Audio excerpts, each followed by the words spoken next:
Good evening. This is still Prime Edition, and today was the first day of the hearing of the presidential petition at the Supreme Court, where we saw the petitioners have their day in court. We expect that the respondents are also going to have their day in court tomorrow. But what are the issues that the 7 judges are going to be determining upon, with the deadline looking at September 5th?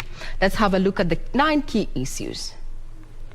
So among the 9 key issues, the first is whether the technology deployed by IEBC for the election met the standards of integrity, security and transparency to guarantee accurate and verifiable results. The IEBC has over time been, stating that it is ready to conduct a free and fair election, and this is one of the key issues that is set up for determination by the Apex Court. Secondly, we have whether there was interference with the uploading and the transmission of Form 34A from polling stations to the IEBC public portal.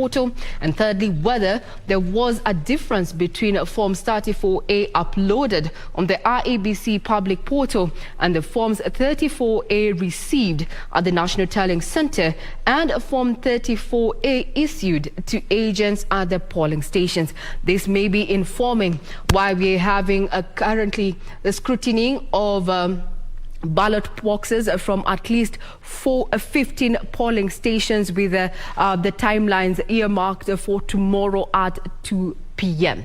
48-hour window to have that particular exercise complete. Now, fourth, we have whether the postponement of the gubernatorial elections in Kakamega and Mombasa counties, parliamentary elections in Kitui Rural, Kachiliba, Rongai and Pokot South constituencies, and electoral wards in Nyaki West in North Imenti constituency and Kwanjenga in Embakasi South constituency resulted in a voter suppression to the detriment of the petitioners. There's been a keen focus on the low voter turnout that was, that characterized the postponed elections that just took place 32 hours ago there in Mombasa, Kakamega and across the 4 constituencies there and the ward elections. Now, fifth, whether there were unexplainable discrepancies between the votes cast for the presidential candidates and the other seats. This is a question that we saw also feature in the 2017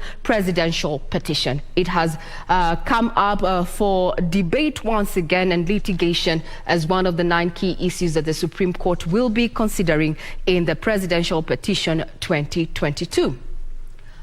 Now, sixth is whether the IEBC carried out the verification, tallying and declaration of the results in accordance with the Constitution. Now, seventh, whether the declared president-elect attained 50+1 vote of all the votes cast in accordance with Article 138(4) of the Constitution. Earlier on in one of our news pieces, just giving a recap on what was happening today at the Supreme Court, we had activist Okia Umtata there do some mathematics there to just indicate that none of the contenders, the presidential candidates there, attained the 50+1. A key issue that is going to be determined by the Supreme Court. Eighth, whether there were irregularities and illegalities of such magnitude such as to affect the final result of the presidential election. Taking you back to the presidential petition in 2013, where the dispute in regard to the votes cast and the discrepancies there were not enough actually to have a nullification of the presidential election then.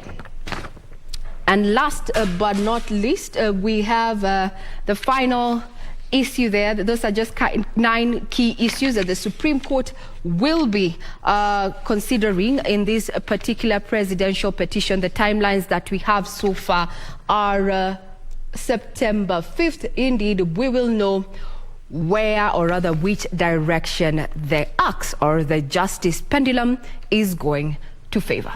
Now, who is leading this particular, bench? Who are they? We know the 7 judges. Let's meet at least the chief the Chief Justice there and her deputy. Let me get that. There we go. And among the 7 judges who are going to be making that crucial decision in regard to governance and leadership in the country is none other than Chief Justice of Kenya, Martha Karambu Koome. Just to understand who she is that Martha Koome was born on 3rd June 1960 in Githiu Village, Meru District. She holds an LLB from the University of Nairobi and an LLM in a public international and law from the University of London, and quite accomplished there in as far as academia is concerned. Now, she started her own firm in 1993, Martha Koome and Co-Advocates, and became the managing partner until 2003. She was then later elected as a council member of the Law Society of Kenya, and now even during this particular presidential petition, we have LSK enjoined as, friends of the court in this particular presidential petition. Now, at the Bomas of Kenya, during the her tenure at the Law Society of Kenya, she took a leading role in the constitutional and legal reforms and was part of the constitutional review process, and as a delegate at the Bomas of Kenya, where she partially chaired the thematic area on the Bill of Rights there. That's just but a sneak peek in exactly who the current Chief Justice of Kenya is concerned. Now, Koome has distinguished herself as a defender of human and gender rights and was one of the lawyers who participated in the clamor for the repeal of Section 2A of the Constitution for the independence of the judiciary. She is an acclaimed expert in family law and takes a keen interest in the welfare of children. She is now, you can get further details in regard to the life and times of Chief Justice there, Martha Koome, as prepared by us. We are going to be keeping tabs on exactly what is going to be happening at the Supreme Court. Further details are still available on our website. Now we take you back to the stories that have been making headlines in the last 12 hours or so. And now President Uhuru